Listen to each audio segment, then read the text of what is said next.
হোঁচট খাইতেই পারে মানুষ, চলতে গিয়ে মানুষ পিছলা খায়, তাই বলে কি পিছলা খাইয়া আর সোজা হইয়া দাঁড়ায় না, না ফিরেই থাকে?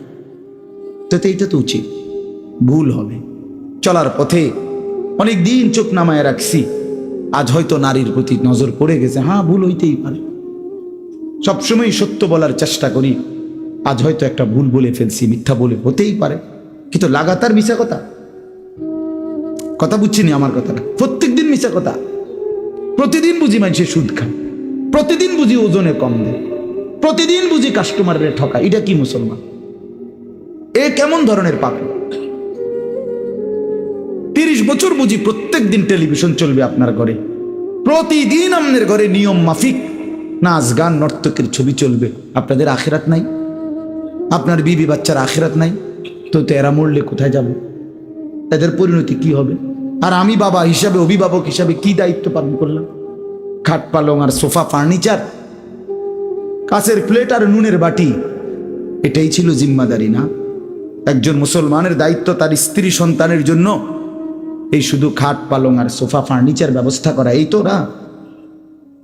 বলেন না বাবা, বলেন তো কি দায়িত্ব ছিল? কোরআন শরীফে আছে, ওয়া'মুর আহলাকা বিস-সালাহ ওয়াসতাবির আলাইহা। আল্লাহ তাআলা বলেন, নবী আপনাকে বলছি, প্রতিটা বান্দাকে ঈমানদার বলে দেন, হে ঈমানদার, তোমরা প্রত্যেকেই নিজ নিজ পরিবারের সদস্যদেরকে নামাজের আদেশ করো। এই যে জিম্মাদারি, আপনার দায়িত্ব কি আল্লাহ বলছে, ওয়াসতাবির আলাইহা, এবং তুমি নিজেও নামাজের উপরে মজবুত থাকো। তো বাত্তরকারী আল্লাহ বলে, লা নাসআলুকা রিজকা, তোমাদেরকে রিজিক দেওয়ার জন্য আমি তোমাদের কারো সাহায্য আমার লাগবে না। নাহনু নারযুকুকা, আমি একাই সকলকে রিজিক দেব। কি সুন্দর কথা! মানে বিষয়টা আমি দেখব, ভাতের ফিকির আমি করব, রিজিকের ফিকির আমি করব, তুমি সেজদার ফিকির করো, স্ত্রী সন্তানের ইবাদতের ফিকির তুমি করো, ওদের ভাত তরকারির ফিকির আমি করব। ওমা কুন্না আনিল খালকি গাফিলিন, আল্লাহ বলে, বান্দা আমি আমার একটা সৃষ্টির ব্যাপারে 1 সেকেন্ডের জন্য গাফিল নই। সাতবক জমিনের নিচে যেই পিঁপড়া হাঁটে, 7 আসমানের উপরে যেই ফেরেশতা হাঁটে, আমি দুইটাকেই সমান নজরে দেখি, একই মুহূর্তে দেখি, একই মুহূর্তে দেখি। হিমালয়ের চূড়ায় আমি যখন আমার সৃষ্টি মাখলুকের রিজিক পৌঁছাই, আটলান্টিক মহাসাগরের গভীরেও তখনই রিজিক পৌঁছাই। আমি আল্লাহ, তুমি আমার কি মনে করছো? ওয়া ইম মিন শাইইন ইল্লা ইনদানা খাযাইনুহু, আল্লাহ বলেন আমার কাছে কোনো কিছুই স্টক সীমিত নয়, বড় খাজাইন, সমস্ত কিছু আমার কাছে ভান্ডারে ভান্ডারে ভান্ডারে ভান্ডারে ভান্ডারে ভান্ডারে। তুমি মনে করছো নাকি তাড়াতাড়ি আইয়ে সিরিয়ালে দাঁড়ানোলে শেষ? হেগো না না, ওমা নুনাজ্জিলুহু ইল্লা বিকদারিন মালুম, আল্লাহ বলেন আছে তো আমার কাছে ভান্ডারে ভান্ডারে, কিন্তু আমি নাজিল করি পরিমাণ মতো করে, একসাথে সব না, পরিমাণ করে। বোঝেন নাই? আমি বুঝে কই, মনে করেন আমরা যে অনেক মানুষের চিন্তা, বয়স্ক মাঝ বয়সী লোকের, আরে আমি থাকতে যদি গদ দুয়ার টাকা পয়সা বাইল করে দিয়ে যেতে না পারি, ফোলাগারে বিদেশ পাঠাইয়া যেমনে পারি, সুদে পারি, কিস্তিতে পারি, হ্যাঁ আমি থাকতে যদি জিফুতের লেগে কিছু গদ দুয়ার টাকা পয়সার ব্যবস্থা করে দিয়ে যাইতে না পারি, আমি মূল্যে আহারে তারা কিনব। অনেক মানুষের এটা চিন্তা না, আমি মূল্যে তারা কিনবো না, আমনে মূল্যে তারা সবাই ক্ষুধা বহন খাইব, আমনে মূল্যে পৃথিবীতে ভাত বন্ধ। না না, এই শেষ ভাত আমনের আমলে, এরপরে শুধু বন দিয়ে আর চা দিয়ে ভিজায় খাবো সবাই, খাবোটাই শুধু একবার খাওয়ান না। ওনার আমলেই শুধু পৃথিবীতে কাম কাজ আর সব বন্ধ। এরপরে এই জন্য আল্লাহ বলে, বান্দা রে আমার কাছে আছে, টেনশন করো না, আমার কাছে আছে ভান্ডারে ভান্ডারে, কিন্তু আমি একসাথে দেখলে তো সংরক্ষণ করতে পারবা না। এই জন্য আমি আল্লাহ যখন যা প্রয়োজন পরিমাণ মতো নাজিল করে থাকি। তোমার উপরে রহম করি বলে, তোমার উপরে দয়া করেছি বলে দেই, তুমি এমন শুরু করছো কা? তোমার দাদা মরে যাওয়ার পরে তুমি কি মরছুনি? তাইলে এই পৃথিবীতে আগের মানুষ মরে যাওয়ার কারণে কি পরের মানুষগুলো মরে গেছে? তো আমি মরলে তারা কষ্ট পাইবে কেন? কথা বোঝেন না? গত 100 বছর আগের মানুষ যারা মরে গেছে, 300 বছর আগের যারা মানুষ মরে গেছে, তো তাদের কারণে আমগো কি অসুবিধা হয়েছে? তো আমি মরে গেলে আমার পরবর্তী জেনারেশনের কি অসুবিধা হবে? হায়াত থাকলে রিজিক আছে, হায়াত থাকলে কি আছে? এই জন্য আমি আপনাদের কাছে অনুরোধ করলাম, ভাই দয়া করে আমরা প্রত্যেকেই এই কথাটা, এই যে কয়জন আল্লাহর বান্দা বসছেন, চাচারা, বাবারা, নওজোয়ান ছেলে তোমরা, আমার ভাই, নিজেকে আমরা মুসলমান মনে করি, আল্লাহ আমাদেরকে এই দৌলত দিছেন। আমরা যদি আল্লাহকে ভুলে যাই, আখিরাতকে ভুলে যাই, বিশ্বাস আল্লাহর কসম, তাহলে আর আমাদের জীবনের কোনো মূল্য থাকে না। আমি শক্ত বললাম আর কি, কিন্তু বাস্তবতা এটাই, মানুষের কোনো পরিচয় থাকে না। কোরআন শরীফে একেবারে আমি বললে রাগ করার কিছু নাই, কোরআন শরীফে স্পষ্ট আছে। আল্লাহ বলছেন, যে মনের ইচ্ছা মতো চলে, আমার হুকুমের খেলাফ, নিজের মনে যা চায় তাই চলে, কসম আল্লাহর, আল্লাহ বলছে, হে নবী শুনেন, সে কোনো মানুষ না, ইনহুম ইল্লা কাল আনআম, সে শুধুই জানোয়ার। ইনহুম ইল্লা কাল আনআম, এটা নফি ইস্তিসনা, মানে আর কিছু নয়, তার পরিচয় আর কিছুই নয়, শুধুই চতুষ্পদ জন্তু। তাহলে কঠিন কথা আল্লাহ বলছে। এই জন্য যে জীবনে আখেরাত নাই, যে জীবনে পরকালের কথা নাই মনে, সে জীবন জীবন না। আপনি আপনার মন মতো আখেরাত সাজাইলে হইতো না, একবার না শত শতবার আল্লাহ বলছে, বান্দা ভুলে যেও না, ভুলে যেও না, ভুলে যেও না, এই হাসি, এই কান্না, এখানকার সুখ, এখানকার বাড়ি, এখানকার সম্পদ, এখানকার ছেলে মেয়ের উপার্জন, এটা মিলাইয়া তৃপ্ত হইয়া যাইও না যে আমার পরিকল্পনা শেষ, আমার টার্গেট শেষ, আমার দুনিয়ায় আগমনের উদ্দেশ্য শেষ। না বান্দা, তোমাকে সামনে যেতে হবে, কবরে, আখেরাতে, হাসরে, ফুলসিরাত পার হইতে হবে। তার জন্য সামানা কোথায়, তার জন্য তোমার পাথেও কোথায়, সেটা মিলাও, সেটা মিলাও, সেটা দেখো। আফসোসের ব্যাপার, আজকে আমার দেশ, আমার সমাজের মানুষ, বয়স্ক 60 বছরের, 70 বছরের মুরব্বীরা, অনেকের জীবন তৃপ্ত, অনেকের জীবন সন্তুষ্ট হয়ে গেছে এই কথার উপরে যে 3টা ছেলে ছিল, 3 জনেরই বিদেশ পাঠিয়ে দিছি, 4টা মেয়ে ছিল, 4টা মেয়েই বিয়ে দিয়ে ফেলছি, একটা বিল্ডিং করছি, শহরে জায়গা কিনছি, ব্যাংকে টাকা জমাইছি, ব্যবহারের একটা গাড়ি আছে, খালাস, দুনিয়ায় আসার উদ্দেশ্য কামিয়াব, দুনিয়ায় টার্গেট ফিল আপ, আর কোনো কাজ না। যে জন্য আসছে উদ্দেশ্য হাসিল হয়ে গেছে, এটাই দুনিয়ায় আসার উদ্দেশ্য, ঠিক না? কথা বলেন না কেন? 3 ছেলে বিদেশ পাঠানো, 4 মেয়ে বিয়ে দেওয়া, একটা বাড়িতে বিল্ডিং করা, অত্যাধুনিক টাইলস ব্যবহার করা, এখন আপনি সুখে খান, এখন ফ্যান চলে, এখন এসি চলে, এখন আপনার ছেলে মেয়ে টাকা পাঠায়, আর আপনি আরামসে ভাত মাছ চাল ডাল খাইতেছেন, আর গপসপ গল্প গুজব করতেছেন, টেলিভিশনে নাচ গান দেখতেছেন, খালাস জিন্দিগি না? আহ, হায় মুসলমান, এই তো তৃপ্তি। বুড়ো মানুষের চা দোকানের আড্ডা দেখলে, বয়স্ক মানুষের চা দোকানের আড্ডা দেখলে বুঝাই যায় উনি তৃপ্ত, ওনার মূলত কোনো টেনশন নাই, কোনো টেনশন নেই। চা দোকানে বসে বসে গপ মারে, সিগারেটের পর বিড়ি খায়, টেলিভিশনের নাচ গান দেখে, আরামসে আরামসে বসে আছে। তার মানে মরবে, পরকাল আছে, এই ভাবনাই নাই, এই ভাবনাই। আল্লাহ আমাদেরকে বুঝ দান করেন, আল্লাহ আমাদের কলিজার মধ্যে ফিকির দান করেন।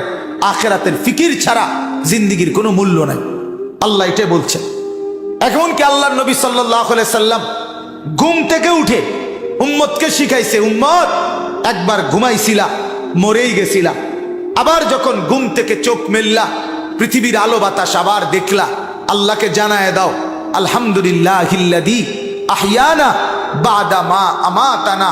মাওলা, আপনার শুকর মাওলা, আমি তো মরেই গেছিলাম, আপনি আবার হায়াত দিয়ে আমাকে বাঁচিয়ে দিলেন। তবে আমি জানি মাওলা, এই মরা আর বাঁচার খেলায় একদিন ঠিকই ওয়া ইলাইহিন নুশুর, আপনার কাছে ফিরে যেতে হবে, ফিরে যেতে হবে। প্রতিদিন চোখ বন্ধ হয়, আবার চোখ আপনি মেলে দেন। মাওলা, আমি জানি তবে এটাও জানি একদিন ঠিকই শুধু বন্ধ করবেন আর খুলবেন না। আপনার কাছেই নিয়ে যাবেন। ইলাইহিন নুশুর। প্রত্যেক ঘুম থেকে জেগে আল্লাহর নবী আল্লাহর কাছে ফিরে যাওয়ার কথা আল্লাহর কাছে নতুন করে মনে করাইতেন, নবায়ন করে নিতেন, নবায়ন করে নিতেন। তাহলে আমাদের প্রতিদিন ফিকির করা উচিত, মাওলা আপনার কাছে ফিরতে হবে, আল্লাহর কাছে ফিরতে হবে। অতএব এই কথাটা আল্লাহ তাআলা মনে করাই দিছেন, আমার দুনিয়া ভোগ করো, আমার জমিন ব্যবহার করো, আমার দেওয়া রিজিক উপভোগ করো। আমি দিয়েছি স্ত্রী, আমি দিয়েছি ছেলে, আমি দিয়েছি মেয়ে, আমি দিয়েছি আলো বাতাস রোদ বৃষ্টি, আসমান জমিন চন্দ্র সূর্য গ্রহ নক্ষত্র, ক্ষেত ফসল ফল ফসল আল্লাহরই দেওয়া। আল্লাহ বলে সবটা নেও বান্দা, শুধু মনে রাখো আবার আসতে হবে, আমার কাছে ফিরতে হবে, আমার কাছে ফিরতে হবে। এটা যদি ভাবি, কলিজার মধ্যে রাখি, তাইলে আর গুনাহ হবে না, আর হারাম হবে না, আর নাফরমানি হবে না। কারণ আমাকে যে যেতে হবে, আমাকে যে হিসাব দিতে হবে, আল্লাহর কাছে যেতে হবে। বলেন হিসাব দিতে হবে কিনা? বলেন, বলেন না সবাই দিতে হবে কিনা? বলেন আল্লাহর কাছে যেতে হবে কিনা? বলেন না। একটা একটা হিসাব দিতে হবে, একটা। ওয়াকুল্লুহুম আতিহি ইয়াউমাল কিয়ামাতি ফারদান। আল্লাহ বলছেন কোরআনে, কিয়ামতের দিন তোমাদের প্রত্যেককে আসতে হবে একজন একজন করে, একজন একজন, একজন একজন করে বাপ, একজন একজন আল্লাহর সামনে দাঁড়াইতে হবে। ইন্নাল্লাহা সায়ুকাল্লিমু, নবী বলছে নিশ্চয়ই আল্লাহ প্রত্যেকের সাথে পৃথক পৃথক কথা বলবেন, একজন একজন করে কথা বলবেন। আল্লাহ তাআলা কথা বলবেন, আল্লাহর কাছে দাঁড়াইতে হবে, আল্লাহ তাআলার মুখোমুখি হইতে হবে। রব্বুল আলামিন বলছেন আহসাহুল্লাহ ওয়া নাসুহু, তুমি ভুলে গেছো জিন্দেগি, আমি গুনে গুনে রাখছি, গুনে গুনে। ওয়া কাফা বিযুনুবি ইবাদি খাবীরাম বাসীরা, বান্দা তোমার প্রত্যেকটা গুনার হিসাব রাখার জন্য আমি একাই যথেষ্ট। আমি পাই পাই হিসাব রাখছি, রাত কিংবা দিন, সকাল কিংবা দুপুর, আলো কিংবা অন্ধকার, একাকী কিংবা প্রকাশ্য, আমি সারাক্ষণ ছিলাম, আমি ছিলাম, আমি দেখছি, আমি দেখছি, আমি খবর রাখছি, আমি খবীর, আমি বাসীর, আমি আলিম, আমি সামিআ। আস্তে যা বলেছ তাও শুনেছি, জোরে যা বলেছ তাও শুনেছি, চোখের বাঁকা চাহনিতে যা দেখছো তাও আমি জানি, অন্তরের ভিতরে যা গোপন রাখছো আমি তাও জানি, পাতা পড়লেও আমি জানি, তোমার নিঃশ্বাস পড়লেও আমি জানি। সাতবক জমিনের নিচে যেই পিঁপড়া হাঁটে আমি তাকেও দেখি, সাত আসমানের উপরে যে ফেরেশতা হাঁটে আমি তাকেও দেখি। আমার থেকে তুমি আড়াল করবে কিভাবে? আল্লাহর থেকে আড়াল করবেন কিভাবে বাপ? অতএব দয়া করে আজ রাত গভীরে আপনাদের কাছে এটাই আবেদন, আখিরাতের ভাবনা পাবেন, গুনাহ ছেড়ে দেন, হারাম ছেড়ে দেন, হারাম ছেড়ে দেন বাপ। দুনিয়া কাফেররা নিয়ে নেক রে বাপ, দুনিয়া কাফেররা নিয়ে নেক। ইহুদিদেরকে দুনিয়া দিয়ে দেন, খ্রিস্টানদেরকে দুনিয়া দিয়ে দেন, হিন্দুদেরকে দুনিয়া দিয়ে দেন, বৌদ্ধদেরকে দুনিয়া দিয়ে দেন, নাস্তিকদেরকে দুনিয়া দিয়ে দেন, মুরতাদদেরকে দুনিয়া দিয়ে দেন। ইমানদার আপনি জান্নাত থেকে নিয়ে নেন, আখিরাত থেকে নেন।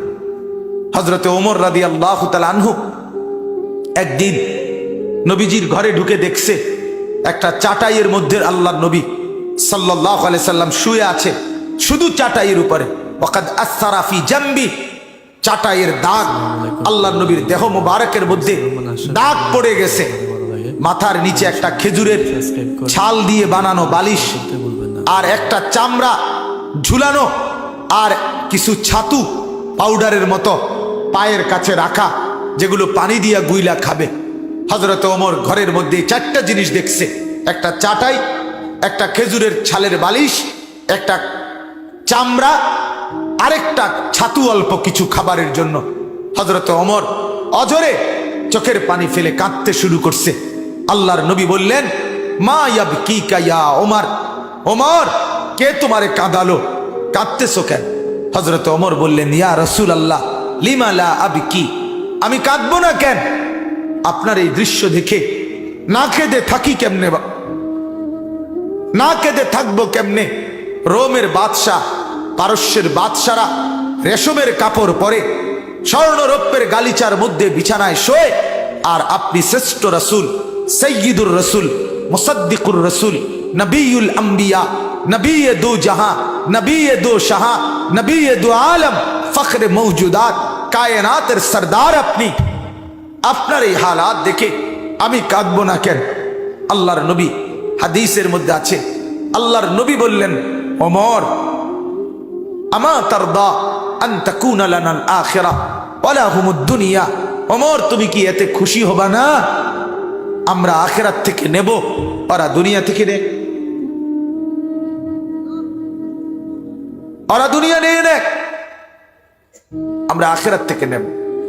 হযরত ওমর চোখের পানি মুছে বললেন, ইয়া রাসূলুল্লাহ, আমি রাজি, আমরা আখিরাত থেকেই নেব, ওরা দুনিয়া দিয়ে দিলাম।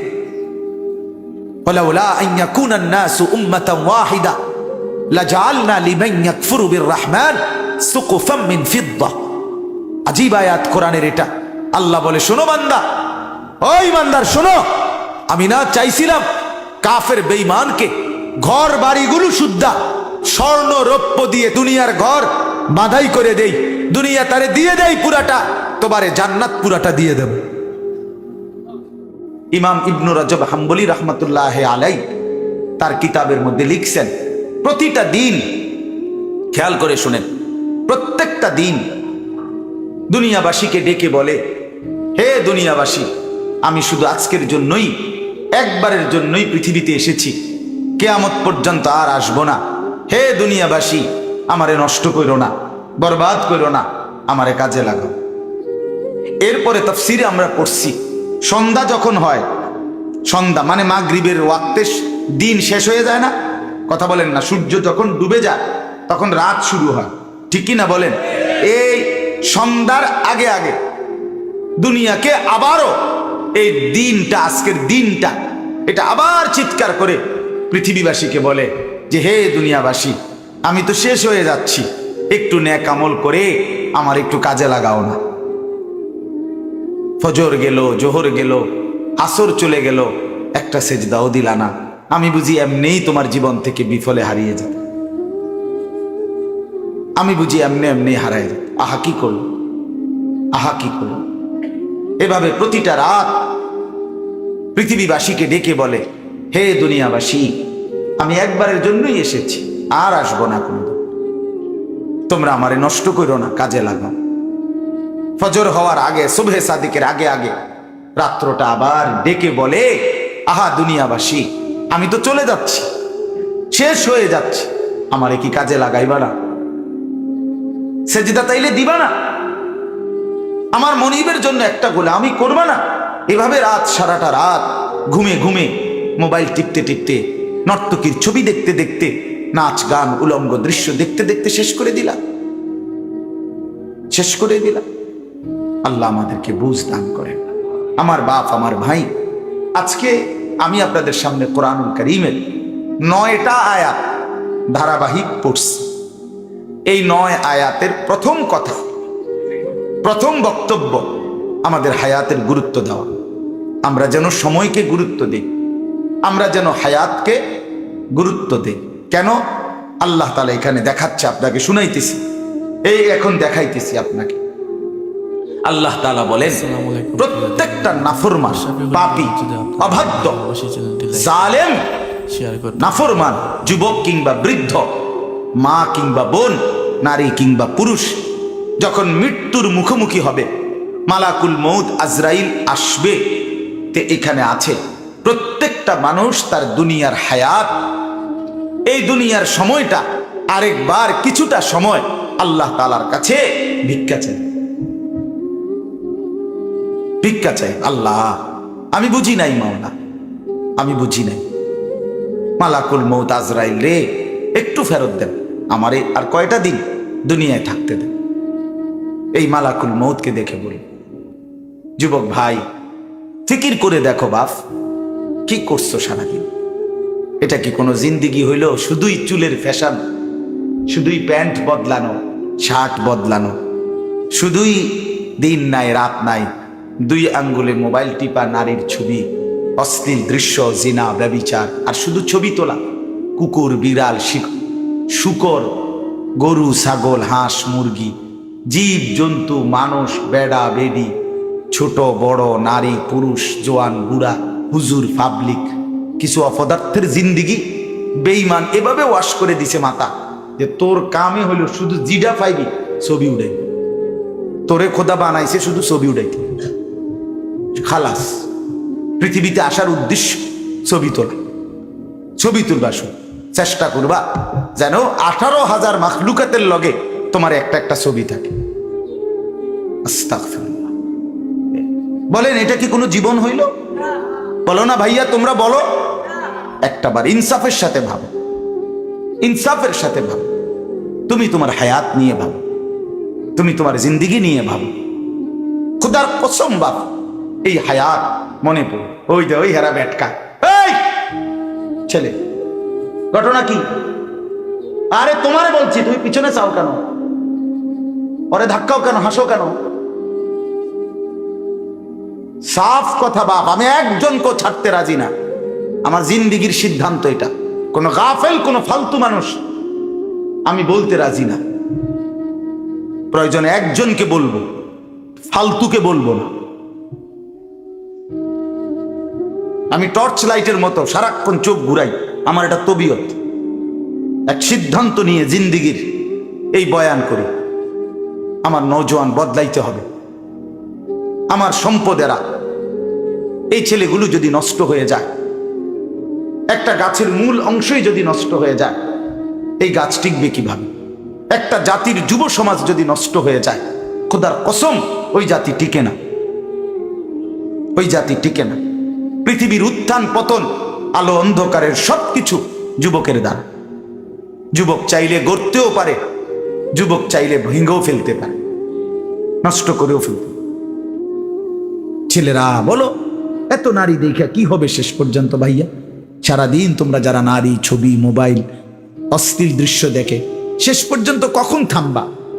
প্রিয় ভাই আমার, কোন দিন থামবা? কোন দিন, কোন দিন থামবা? তোমার কি কোনোদিন রাত ভোর হবে না? তোমার কি যৌবন শেষ হবে না?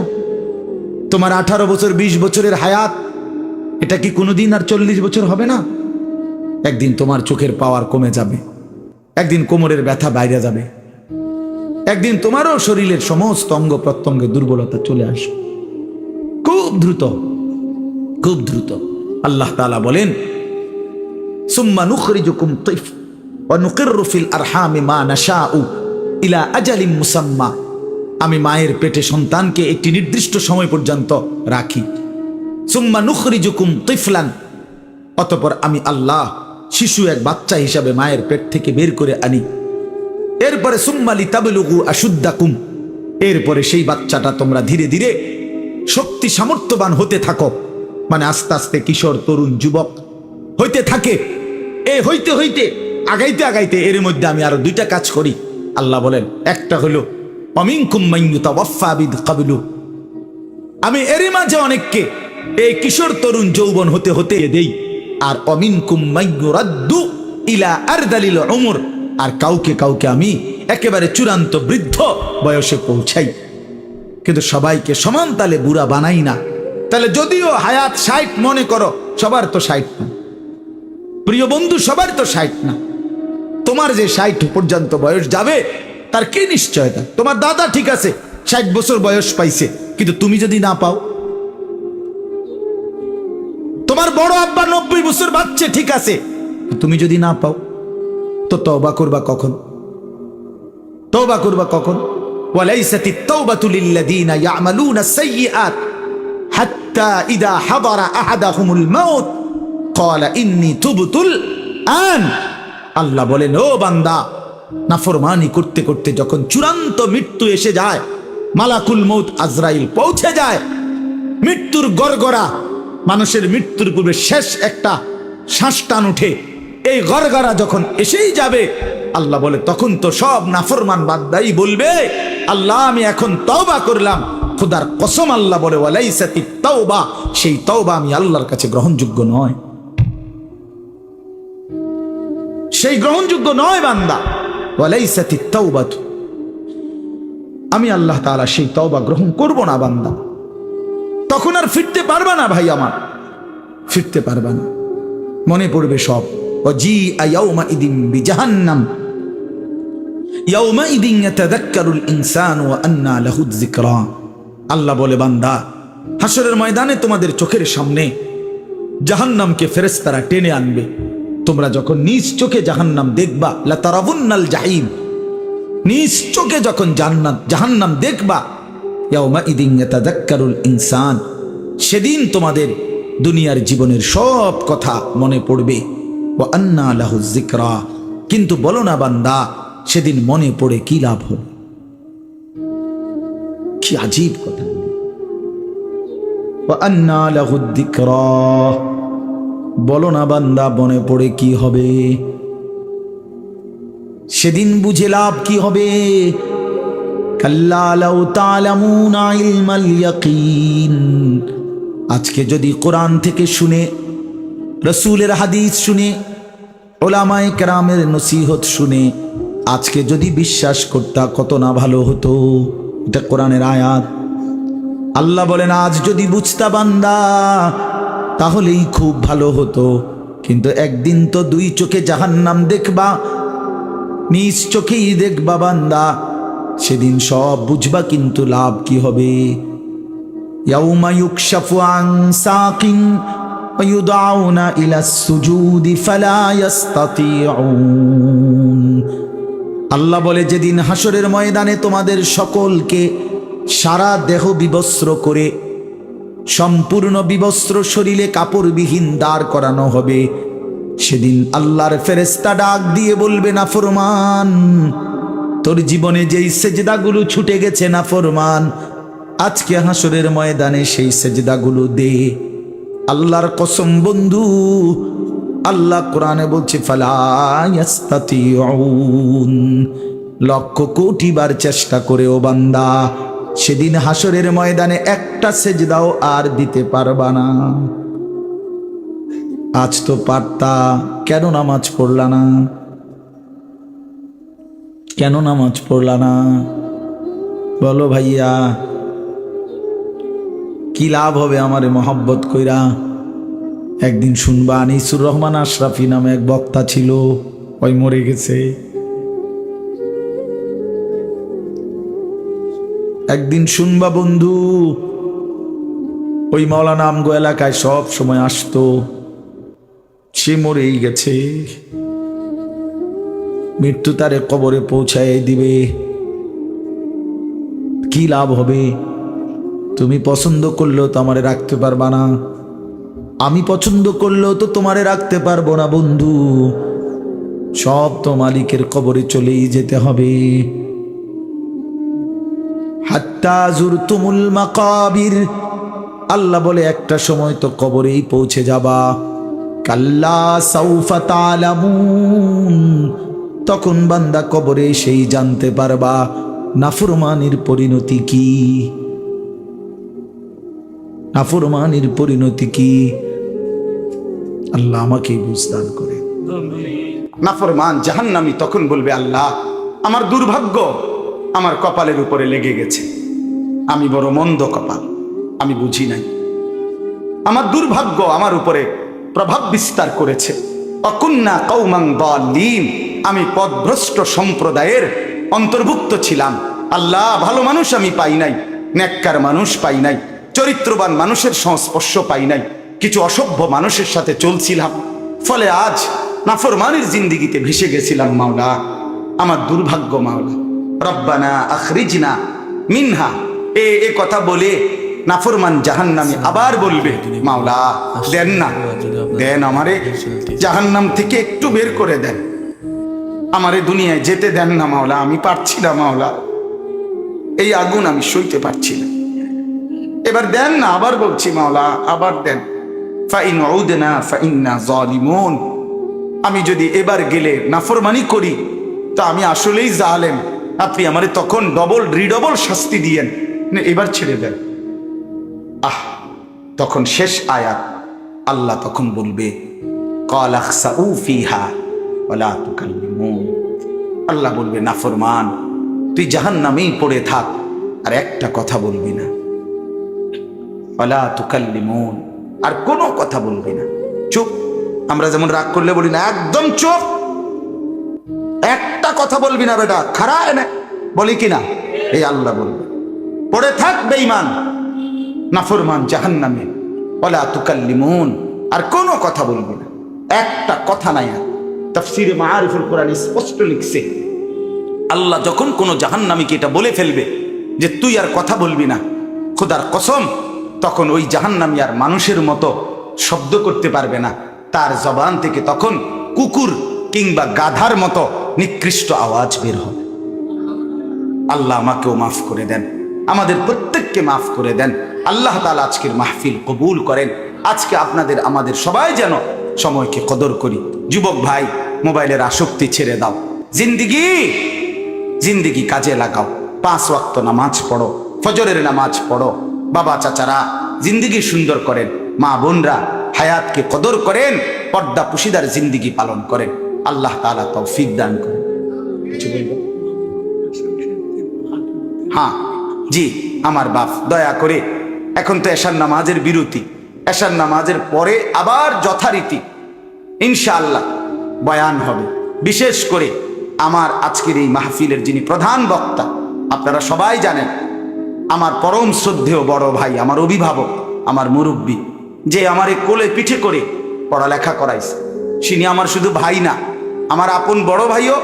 আমি ভাইয়ার কাছে সরাসরি ছাত্রের মতো পড়ালেখা করছি, ছাত্র হিসাবে। ভাই আমার ছোটবেলায় কোলে করে, বাসের সিটে বসায় নাই, কোলে বসাইয়া নোয়াখালী লক্ষ্মীপুর টুমচর মাদ্রাসায় ক্লাস 5-এর পরে দিয়ে আসতো, আবার ভাইয়া আনতো গিয়া ব্রাহ্মণবাড়িয়া দিয়ে আসতো। মানে এত ছোট ছিলাম যে সিটে বহাইতো না, কোলে বইতাম ভাইয়ের। সেই বড় ভাই আলহাজ হজরত মাওলানা মাহবুবুর রহমান আশরাফি দামাত বারাকাতুহুমুল আলিয়া, ভাইয়াও ইনশাআল্লাহ বয়ান করবে। আপনারা এশার নামাজের পরে আবার যথারীতি সবাই জমে বসবেন, বলেন ইনশাআল্লাহ। এখন একটা অনুরোধ হইল, নওজোয়ান ছেলে, তোমরা যারা এশার নামাজ না পড়ে এখন ভাগ্যা যাই বাগা এদিক সেদিক, তোমরা কদ্দুর হাত উঠাইলে তোমগো লাগে আলাদা একটু দোয়া করতাম, একটু হাত উঠাও যারা এশার নামাজ পড়তা না। না না, অনেকে পড়বে না, আমার এটা বুঝ আছে না, আমরা বেনামাজি দেখতে দেখতে আজ কি নতুন দেখিনি, তাইলে অপদার্থ দেখতে দেখতে একটা আইডিয়া আছে না। হাত উঠাও ভাই, নামাজ পড়তা না এরম অসভ্য যারা, তারা একটু হাত উঠাইলে তোমরা, আনালে ছবি উঠে রাখো। তো কাজে দয়া করে এমন জঘন্য কাজ কেউ না করে, আজকের এশা থেকেই শুরু হোক পরিবর্তন, ঠিক আছে ইনশাআল্লাহ। আল্লাহ তাআলা প্রত্যেককে তৌফিক দান করেন। একটা ছেলেও এদিক সেদিক যায়ও না বাপ, এশার নামাজের জন্য প্রস্তুতি নিয়ে অজু করে নামাজে সেজদা দাও। যে কপালে সেজদা, খোদার কসম সে কপাল ভাগ্যবান, সে কপাল ভাগ্য। আর নাই তো ওই যে আয়াতে আছে, রব্বানা গালাবাত আলাইনা শিকওয়াতুন, জাহান্নামী বলবে আল্লাহ আমার কপালটা বড় বদনসিব, আমার মন্দ কপাল, আল্লাহ আমাদেরকে মাফ করে দেন। আমার চাচা জনাব আলহাজ মফিজউদ্দিন ভূঁইয়া সাহেবকে আল্লাহ তাআলা কবুল করেন, মাদ্রাসাকে আল্লাহ তাআলা কবুল করেন, আপনাদের সবাইকে আল্লাহ তাআলা ভরপুর বরকত দান করেন, আমিন। সুবহানাল্লাহি ওয়া বিহামদিহি। আসসালামু আলাইকুম দিদি বন্ধুরা, আপনারা যদি আশরাফি হুজুরের ওয়াজ ভালো লাগে অবশ্যই চ্যানেলটি সাবস্ক্রাইব করবেন। ধন্যবাদ।